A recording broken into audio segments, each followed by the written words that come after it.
In 2005 and 2006, documentary filmmaker Paul Kimball polled a select group of the world's leading UFO researchers. He asked each for a list of their 10 best UFO cases of all time. The cases were assigned point values, then averaged together. Over 70 UFO incidents from around the world received votes. At the end of the process, the following 10 incidents comprised the best evidence UFO cases of all time.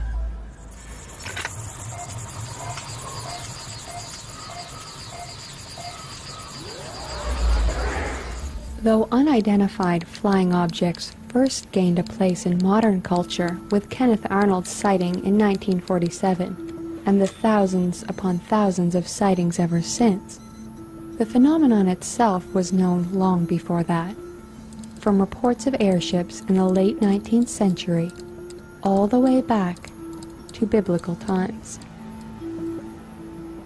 It appears to me that one can make a good case that there's nothing new about flying saucers. Earthlings have observed strange things flying in the sky that weren't birds. After all, before we were flying airplanes or balloons, what else was flying in the sky besides birds? The history of this thing seems to go back, if not hundreds, thousands of years. We have portraits painted back in the 1400s and 1300s, and before that, Japanese wood carvings and so on, depicting these things. And I don't know, it's pretty hard to blow it off when you see these things, and they look pretty much the same as what everybody's reporting now. Did they know something we didn't know back then, or did they assume something we don't assume now? Of all the artistic portrayals of what may be UFOs from the pre-1947 era, perhaps the most important can be found in a wood carving of an incident that occurred in 1561 in Nuremberg, Germany. At dawn on April 14, 1561, the skies over Nuremberg were reportedly filled with a multitude of objects, seemingly engaged in an aerial battle. Small spheres and disks were said to emerge from large cylinders.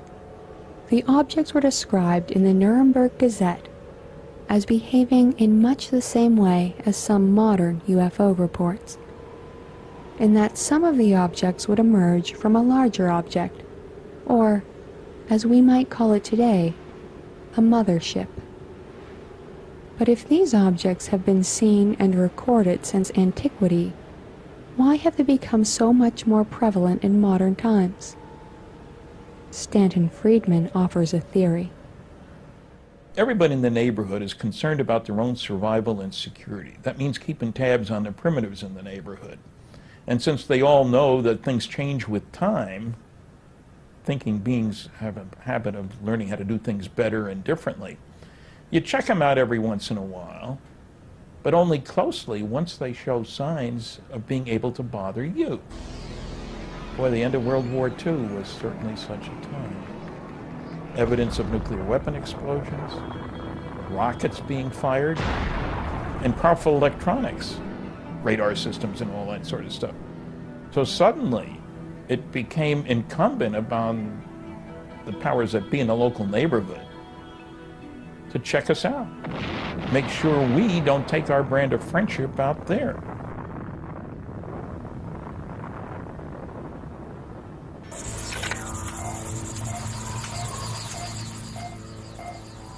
Probably the only unexplained astronaut UFO case on record is the Skylab 3 case from September 20th, 1973.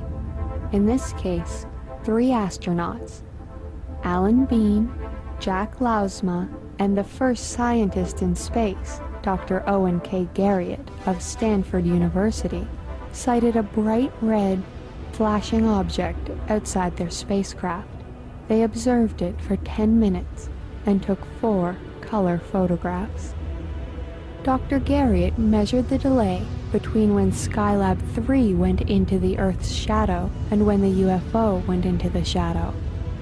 This gave him a distance measurement which showed the object to be between 25 and 30 miles away and over 800 feet in diameter. Now that is extraordinary. No one has ever orbited an object over 1,000 feet in size in space. In fact, at that time in 1973, the Skylab itself was the largest object ever put in orbit. I've spoken with a number of astronauts, and if you remember what the original requirements were, they had to be the best of the best. They all had to be pilots, for one thing. And pilots are familiar with things in the atmosphere. They don't live very long if they're not. So yes, I'm very impressed with astronauts. Are they 100% perfect about everything? Of course not, but that isn't the question. Are they as dependable as anybody else? I'd say yes, more so than most. What makes this a great case is that you have the highest caliber of witnesses imaginable.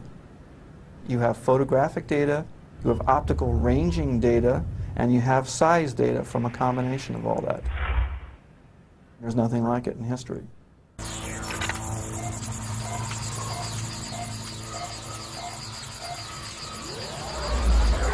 One of the hallmarks of a best evidence UFO case is one where there are multiple independent witnesses who all observe the same thing. On December 11, 1996, in 3 separate areas along the Klondike Highway in Canada's Yukon Territory, dozens of witnesses observed a massive UFO that has been estimated to have been almost a mile in length. The Yukon case is emblematic of what a good case should be. I mean, sure, we'd like to have a piece of the craft. We'd like to have the crew member introduced for dinner, but multiple independent witnesses lasting a long time describing something that's way outside the norm. There's no way you can make it into a 747, for example. And big, but this was much, much bigger than a 747. The first sightings occurred at approximately 8:30 p.m. at Fox Lake, where 6 witnesses reported seeing a huge UFO moving slowly across the frozen lake. They described a smooth and solid object that did not make any noise. Less than half an hour later, in the village of Pelly Crossing, a 2-hour drive north of Fox Lake, other groups of witnesses observed the same UFO.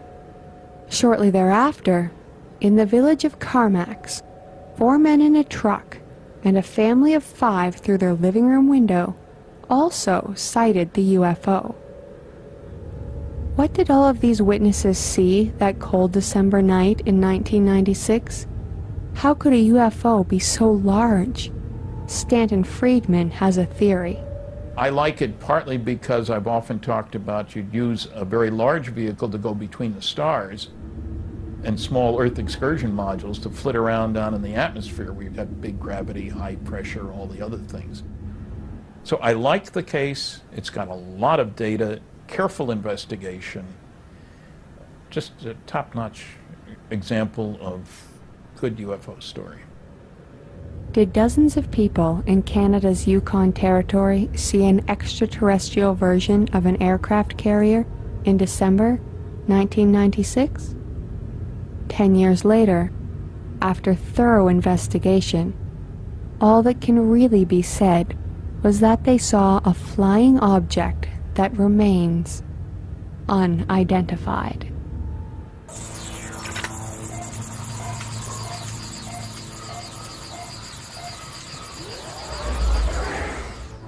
Perhaps no UFO case is more worrying than one which appears to compromise national security, and there are few places more secure than a nuclear missile launch site, like the one near Malmstrom, Montana, at which Captain Robert Salas was stationed one morning in March 1967.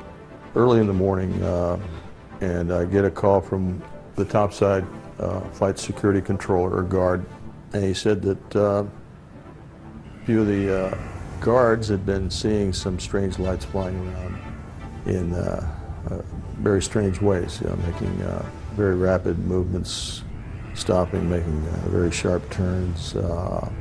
So I just kind of discounted it and basically hung up on him. He calls back about 5 minutes later. This time he's very agitated. He's yelling into the phone, screaming. Sir, there's a large red glowing object that's hovering right outside the front gate. Lieutenant Salas ordered the guards to secure the perimeter, and he went to inform his commander. At this point, the warning lights in the control center went off, and the missiles shut down, one after another. What made this event even stranger, if that's possible, was the fact that the exact same thing had happened 1 week earlier at Echo Flight, approximately 25 miles away. A lengthy investigation was conducted, but no positive cause for the shutdowns was ever found, despite extensive and concentrated effort. Missile officers are highly trained, engineering and science types for the most part.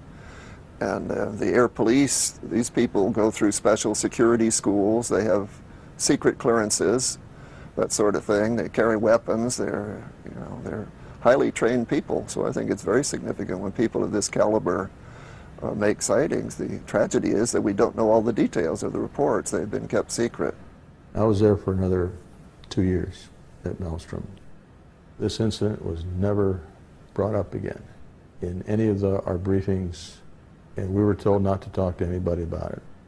Over the years, it became more and more clear to me that what occurred was something that can't be explained as originating from Earth. I'm quite impressed with the Malmstrom case, not only because of the people involved, and there were quite a few people involved. It wasn't just a flyover by a flying saucer, oh, what went by. But the impact on the equipment that was there, I mean, it's kind of scary when you think of missiles being affected by a foreign power, if you will. And remember, it's one of a number of cases around SAC bases. There was a whole wave of sightings. Indeed, over the past 60 years, there have been dozens of sightings in and around sensitive nuclear facilities. At least one person who was there is certain that there was a purpose. I'm convinced that we were visited by some extraterrestrial object, and that there was not only visited, but there was a definite message. And the message was, get rid of your nuclear weapons.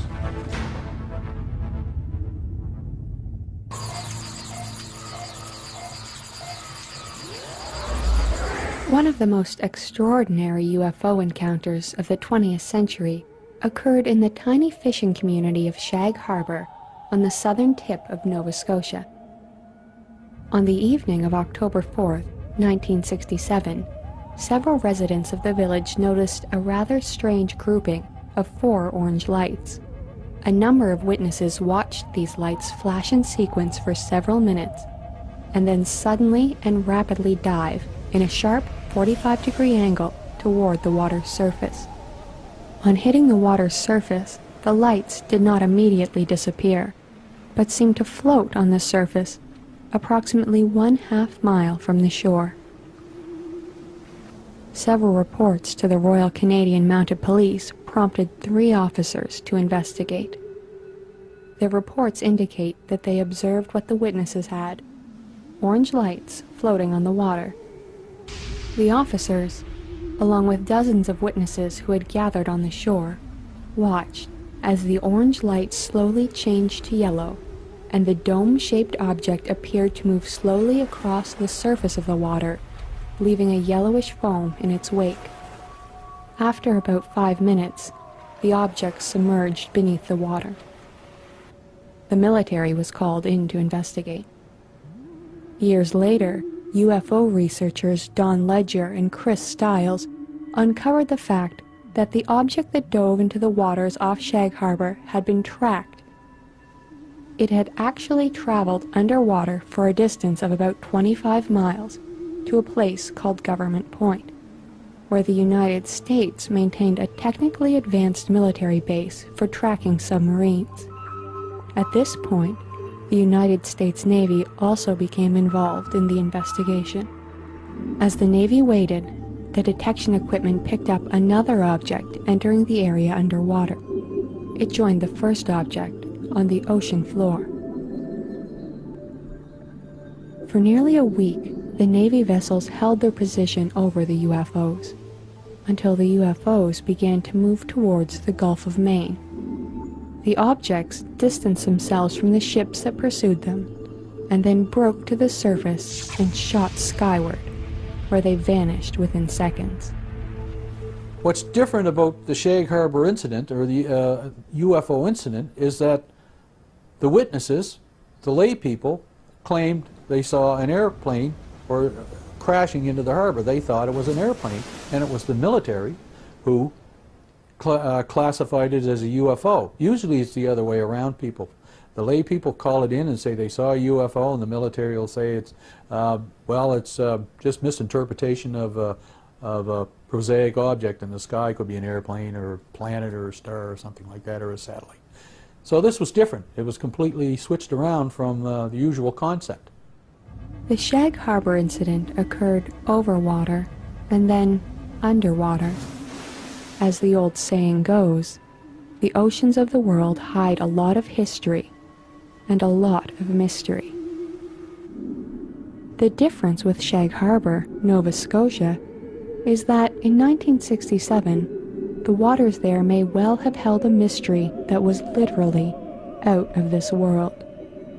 It's a history that the Canadian and American governments still keep secret 40 years later.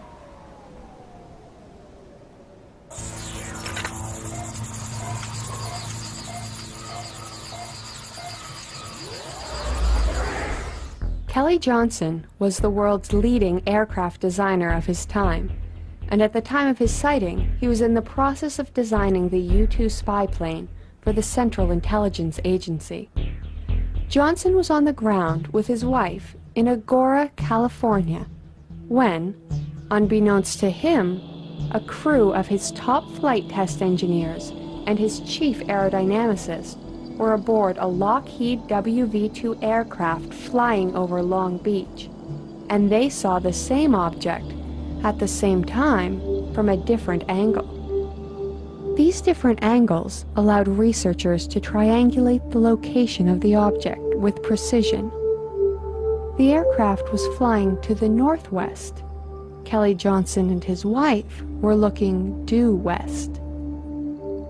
For 6 to 7 minutes, these two groups of observers saw a 200-foot-long, black, flying wing-shaped object hovering motionless over Santa Barbara Channel off the south coast of California.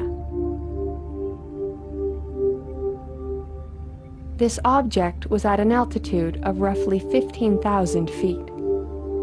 The aircraft flew directly towards it to see if they could get closer and get a better view.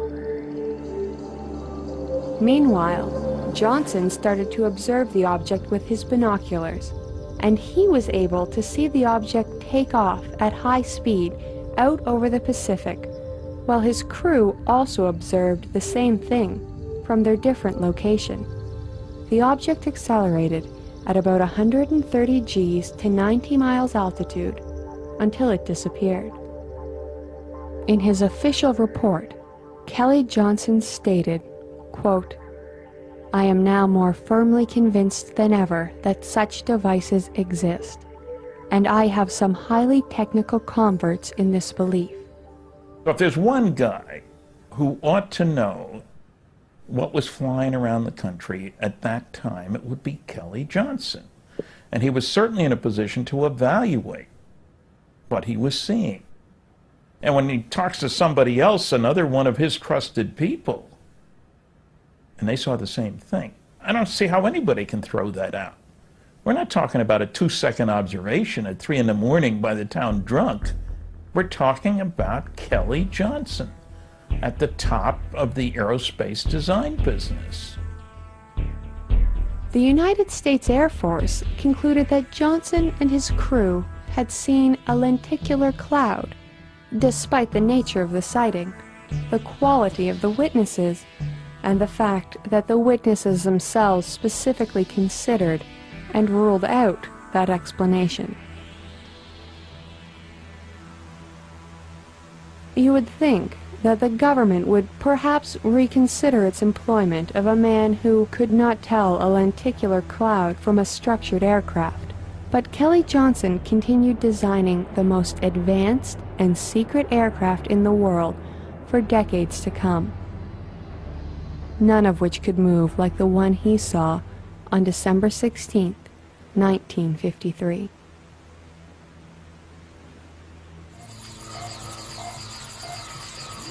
In the search for top UFO cases, skeptics will often ask why there aren't better UFO photos available.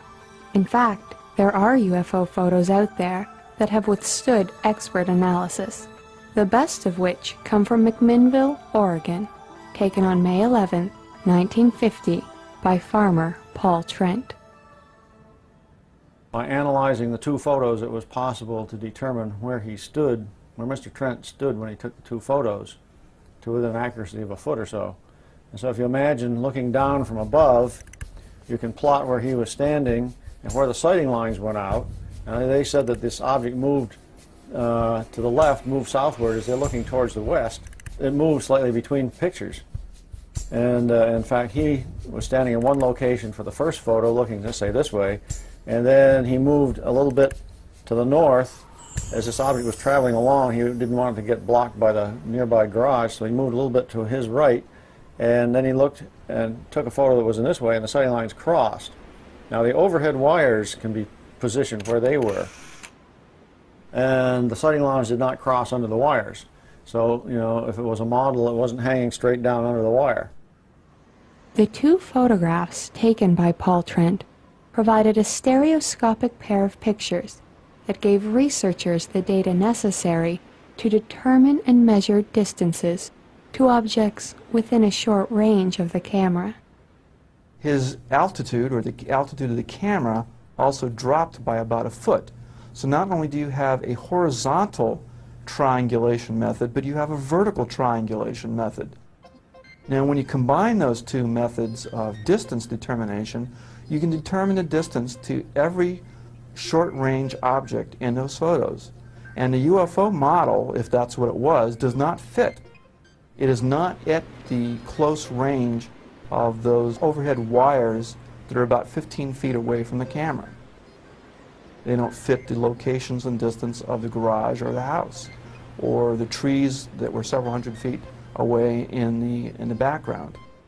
There's no indication that they actually, that this was a hoax, that the indications are totally that they actually saw some object flying past their farm and took two photographs of it.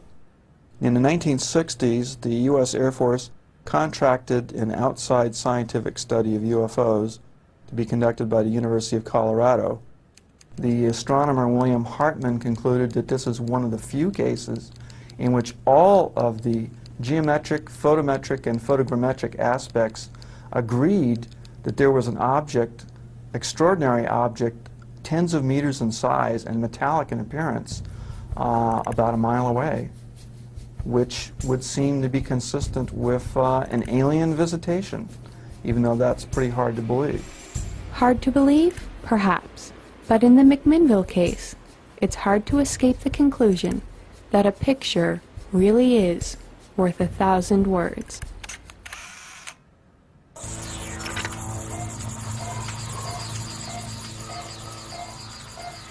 One of the best documented and most famous encounters by military personnel with a UFO occurred between December 26 and December 28, 1980, in Rendlesham Forest in the United Kingdom, near two air bases, RAF Bentwaters and RAF Woodbridge, which were at the time leased to the United States Air Force.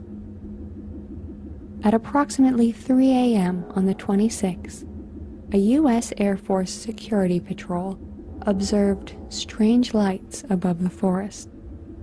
A 3-man security unit was dispatched from Bentwaters to investigate. All 3 men closed in on an object that resembled an aircraft on fire. The senior NCO, Sergeant Jim Peniston, claimed that he got close enough to see a structured object. There was then a silent explosion of light, and the object disappeared in a blur towards the coast. The following evening, strange lights were again seen in the forest. The deputy base commander, Lieutenant Colonel Charles Halt, took a squad out to investigate. What he saw that night continues to defy explanation. It appeared to be like an eye. That's the best way I can describe it. Had a dark center and appeared to be dripping something molten. So it were something pouring from like steel from a crucible. The object came even closer. It moved through the trees, going horizontal, up and down a little bit as it went. We were really in awe at this time. So we tried to get closer. We moved toward the object itself. The object receded out into the field. We watched it there in the field for a few minutes, and then it very silently exploded and broke into, I believe it was 5 white spheres, small spheres, and they just disappeared. While we're standing there in awe, one of the party members looks up and says, "Look in the sky." We looked up, and there to the north were several objects, 3 objects that were elliptical, and they had multi-colors. They were moving at high speed, at sharp angular movements, as though they were doing a grid search or something. I really can't say what for sure, but they were moving about quite rapidly. We noticed to the south there were several objects there. One particular one approached us at very, very high speed, probably 3,000 to 4,000 feet high, maybe a little more. Stopped almost directly overhead and sent a beam down to our feet. The interesting thing about the beam was the beam didn't radiate out. It was a steady beam, about 10, 12 inches in diameter. Not like a flashlight beam that spreads out as it goes. So it obviously wasn't a normal light beam, something more like a laser. And we stood there in awe, quite concerned. But, was it signaling us, warning us, trying to injure us? We really weren't sure what it was trying to do, but we were really concerned at that point. And just as suddenly as it appeared, it disappeared. Rendlesham is Britain's best-known UFO incident. Arguably, it's one of the world's most important UFO cases. What makes it so important is that everything that makes a UFO case good happened here all at once. Firstly, you had an incident which happened over a series of different nights, so it's not just a one-off. Secondly, the witnesses, most of them were military, so you've got trained observers. Thirdly, you've got trace evidence, and this is absolutely critical. The UFO landed. Markings were found in the forest floor, where this thing had come down on a tripod-like device. And critically, when the base personnel checked this area with a Geiger counter, the radiation readings were assessed by the Defence Intelligence staff at the Ministry of Defence as being significantly higher than background. It's just a very solid case in terms of all kinds of physical evidence, highly trained, reputable witnesses, everything you would want, except once again it's been muddied up. And once again, somebody in the government is lying about it and distorting the picture and hiding the truth. In the quarter century since the Rendlesham case occurred, Charles Halt, who retired from the U.S. Air Force as a colonel, has come to the same conclusion, that there is much more to this case than meets the eye. Several years later, I started running into people that were involved that I didn't realize were on the edge or had picked up bits and pieces from here. For instance, one of the radar operators in the tower at Eastern Radar, who had air defense responsibility for that sector, told me that they actually picked up objects on the screen that night and had them on tape, but somebody took the tape. Then a couple of the young troops came forward and said, after the incident, that the 3 people that were involved that went out and approached the craft were taken into a room and pumped full of drugs and hypnotized and debriefed, so to speak. And then I found out a mysterious C-141 landed soon thereafter with an unusual crew and all sorts of things. The aftermath was quite interesting. It was very obvious there was a great deal more interest than was ever publicly or openly admitted to anybody, including the senior officers on the base. To this day, no one knows for sure what happened in Rendlesham Forest between December 26th and December 28th, 1980. but one thing seems certain. Whatever these Air Force personnel saw on those nights was something more mysterious and perhaps otherworldly than the government would like us, and even them, to believe.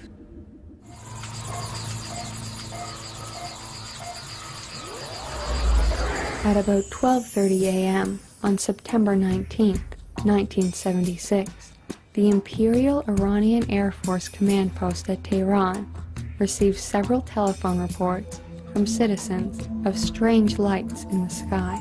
The command post contacted General Nader Yousefi, Assistant Deputy Commander of Operations. General Yousefi took a look for himself and saw a very bright object, larger than a star. At that point, he decided to scramble one F-4 Phantom jet from Cherokee Air Force Base in Hamadan. Everybody was worried about incursions by the Soviets flying aircraft over non-Soviet territories. So they had considered the possibility that this might be some incursion by the Soviets, but when they saw this multiple flashing light stuff going on, it made no sense to imagine that it would be the Soviets trying to covertly fly over Iran for whatever reason. You don't scramble if you're not worried. And once you've established it's not a Soviet airplane or something like that, why do you keep chasing? At 01:30 hours, the F-4 took off and proceeded to a point 40 nautical miles north of Tehran. It was noted that the object was of such brilliance that it could be seen up to 70 miles away. When the F-4 came to within about 25 nautical miles of the object, the jet suddenly lost all instrumentation and communications. The pilot broke off the intercept and turned away. When the F-4 had turned back towards its airbase, the aircraft regained instrumentation and communication. At 01:40 hours, a second F-4 was scrambled.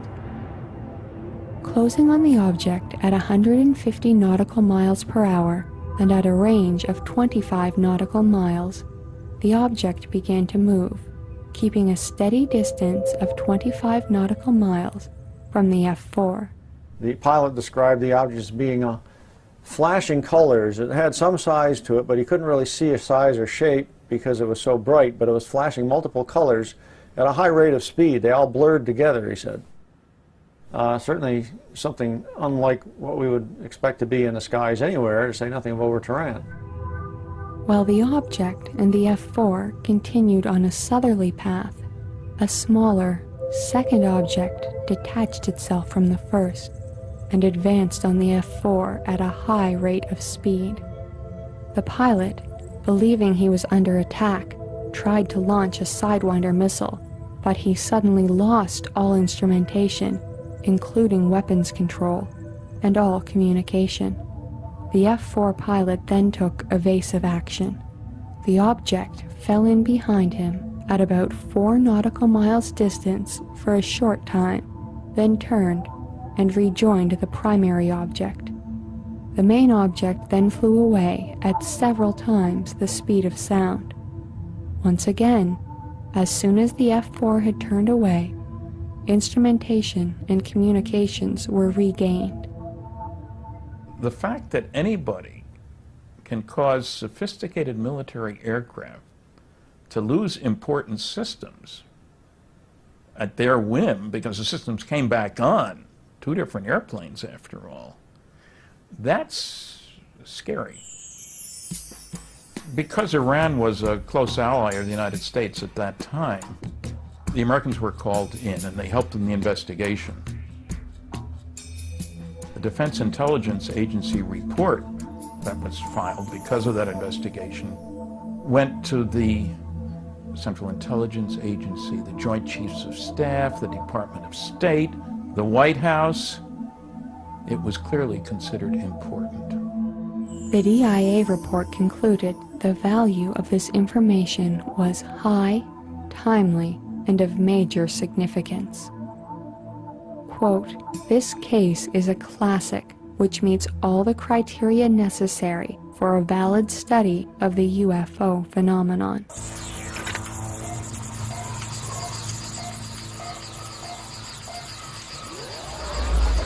The best evidence UFO case of all time occurred on the 17th of July, 1957, when a United States Air Force spy plane had a close encounter with an unidentified flying object.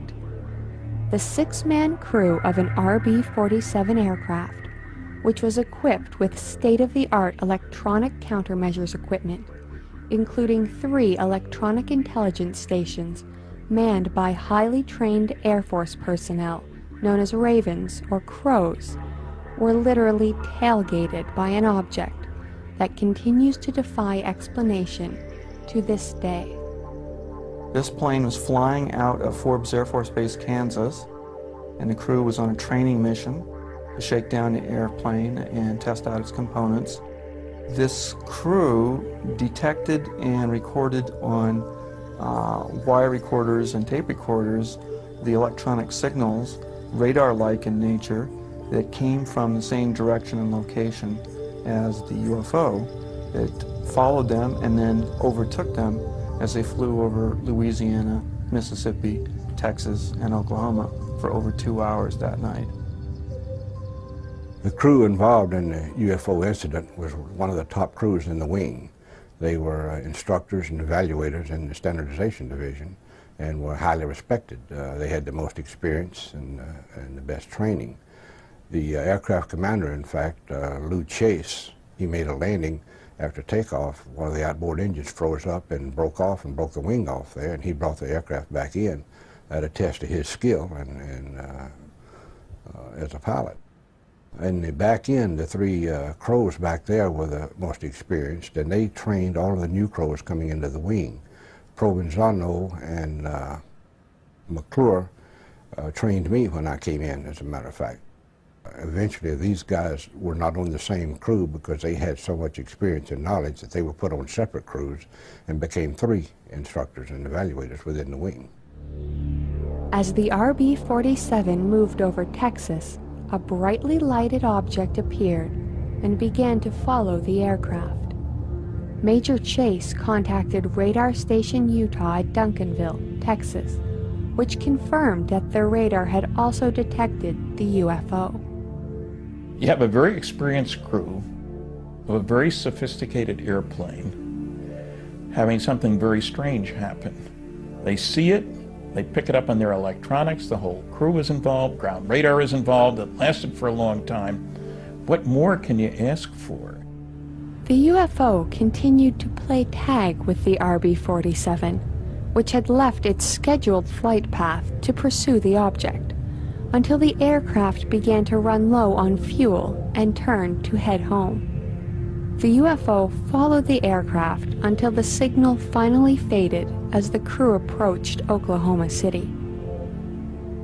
In his report on the incident, the Director of Intelligence of the 55th Strategic Reconnaissance Wing stated that he had, quote, "No doubt the electronic signals coincided exactly with visual observations by aircraft commander numerous times, thus indicating positively the object being the signal source." End quote. The Air Force, via Project Blue Book, without any real investigation, concluded that the sightings in northern Texas were an ordinary jetliner. In doing so, they failed to explain the ongoing nature of the incident over several states, the appearance and disappearance of the object, both visually and on radar and electronic countermeasures equipment, and how exactly the Utah radar station failed to distinguish between an airliner that was 600 miles away from the RB-47 and a UFO. Researcher Brad Sparks explains why the RB-47 case is the best ever, contrary to what the United States Air Force said. Why is it so important? Because it's the only time in history that radio or radar signals have been detected and recorded from a UFO, not just are using radars to bounce signals off a UFO. We're actually detecting something that the UFO seems to be sending out. This indication of intelligence makes the Blue Book explanation even more absurd, as does the fact that this was not the only time an RB-47 encountered a UFO. Colonel Bruce Bailey recounts his own similar incident. We were flying a Common Cause mission. This was during the Cuban Missile Crisis, where we flew a mission every day to go down and take a good close look at Cuba and to identify any site that should fire on the U-2 or any other U.S. vessel or aircraft. And on this mission, we would fly down to New Orleans and hit a tanker right over the Gulf of Mexico out of New Orleans, get filled up with fuel, and then head on to Cuba. Well, on this mission, shortly after completing our air refueling, we had some aircraft or something come up, bright light, and intercept us, and ground control was tracking it. They could copy it too. And it wasn't with us that long, probably a total of 10 minutes, but that was broken in the middle with a gap of about 2 minutes when it went away. The difference in our experiences than the other crew was our equipment in the back end. All we got was noise. It just wiped us out. We didn't get any intelligible signals at all. When asked what it was that they encountered over the Gulf of Mexico, Colonel Bailey, a decorated Air Force veteran, can only offer the same conclusion reached by Major Chase and his crew 5 years earlier. Unidentified flying object is what would explain it, I guess, because the crew up front could see it. We had no windows in the crew compartment. We couldn't see anything.